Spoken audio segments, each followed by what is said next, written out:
বিধি লঙ্ঘনের ব্যাপারে যেগুলো অভিযোগ আছে অলরেডি লিখিতভাবে আমরা ইতোমধ্যে জমা দিয়েছি নির্বাচন কমিশনের কাছে। আমরা এ নিয়ে আর কাদা ছড়াছড়ি করতে চাই না। আজকে যেহেতু প্রচার প্রচারণার শেষ দিন, আমরা প্রচার প্রচারণা নিয়ে ব্যস্ত থাকতে চাই। পাল্টাপাল্টি অভিযোগ করে সময় নষ্ট করতে চাই না। আমরা যে অভিযোগগুলো প্রশাসনকে দিয়েছি আশা করি সেগুলো তারা আমলে নিলেই আশা করি এটার পদক্ষেপ নিলেই এটার সমাধান হবে।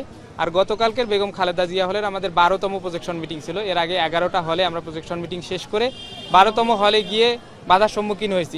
এর আগে 11টা হলে কিন্তু বাধার সম্মুখীন হয়নি। এখানে আমাদের প্রজেক্টর, চেয়ার, সরঞ্জামাদি, নাস্তা এগুলো কোনো কিছুই ঢুকতে দেওয়া হচ্ছিল না। আমি জানি না আগের প্রজেকশন মিটিংগুলোতে উপচে পড়া উপস্থিতি তাদেরকে হতাশ করেছে কিনা এবং তারা এই ব্যাপারে নির্বাচন কমিশনকে প্রভাবিত করেছে কিনা, এবং নির্বাচন কমিশন ছোট একটা নাস্তার বিষয়কে বা চেয়ার ঢোকা না ঢোকার বিষয় নিয়ে যেভাবে আমাদের সাথে বিমাতাসুলভ আচরণ করেছে এটাও আমরা খেয়াল করেছি এবং এটা আমরা লক্ষ্য করেছি যে এটা পক্ষপাতমূলক আচরণ তারা করেছেন এবং এর বিপরীতে তারা হয়তো প্রোগ্রামটা ভেস্তে দিতে চেয়েছিল, কিন্তু প্রোগ্রামটা আমাদের সম্পূর্ণ হয়েছে। আমরা মেঝেতেই বসে প্রোগ্রাম করেছি এবং আমাদের বোনেরা কেউ চেয়ারে বসে, কেউ মেঝেতে বসে, কেউ দাঁড়িয়ে থেকে 1 ঘন্টা পর্যন্ত আমাদের প্রোগ্রাম শুনেছে। এটা আমাদের প্রতি তাদের ভালোবাসা প্রকাশ পায় এবং তারা যে আমাদের উপর আস্থা রাখে এটা প্রকাশ পায়। এবং তারা আমাদেরকে বলেছে যে আজকে নাস্তা দিতে দেয়নি প্রশাসন, তারাই আমাদের কাছে দুঃখ প্রকাশ করেছে যে ভাই আপনারা নির্বাচনে জয়ী হলে আপনারা সবাই প্রথমে আমাদের হলে আসবেন এবং আমরা সবাই মিলে একসাথে এই নাস্তাটা একসাথে করবো ইনশাআল্লাহ।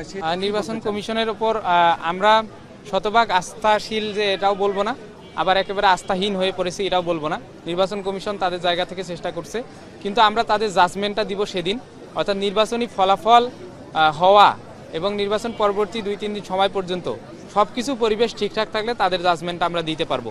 এখন জাজমেন্ট দিচ্ছি না, শুধু এখন এটাই আহ্বান জানাই যে তারা যেন নিরপেক্ষ, কিছু কিছু জায়গায় যে পক্ষপাতমূলক বিমাতাসুলভ আচরণ করতেছে এগুলো যেন না করে, কোনো দলের প্রতি যেন নির্দিষ্টভাবে প্রিভিলেজ না দেয়। তারা যে দলেরই সমর্থক হোক না কেন তাদের ছাত্র সংগঠনের প্রতি যেন কোনো রকম প্রিভিলেজ না দেয়, তাহলে নির্বাচনী পরিবেশ সুষ্ঠু হওয়া নিয়ে প্রশ্ন উঠতে পারে। এজন্য তারা নিরপেক্ষ থাকুক, সুষ্ঠু থাকুক, তাহলে তারা নিরপেক্ষ থাকলে পুরো ক্যাম্পাস সুষ্ঠুভাবে পরিবেশটা বজায় রাখতে পারবে ইনশাআল্লাহ।